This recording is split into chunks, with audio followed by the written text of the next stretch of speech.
You think you can't focus because you might have ADHD? Wrong. You can't focus because you've trained your brain to be useless.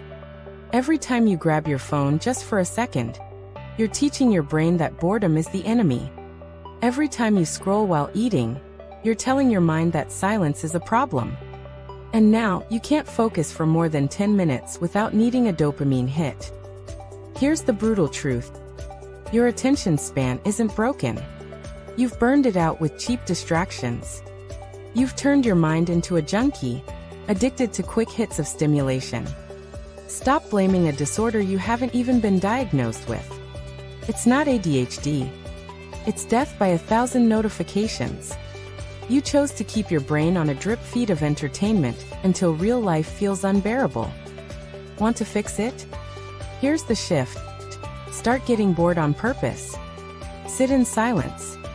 Leave your phone in another room. Let your brain suffer without stimulation until it learns how to work again. At first, it will feel like hell. But that's your brain detoxing. And once you push through, you'll realize focus isn't something you lost. It's something you stopped practicing. So stop lying to yourself. You don't have a focus problem. You have a discipline problem. Fix that, and your attention will follow.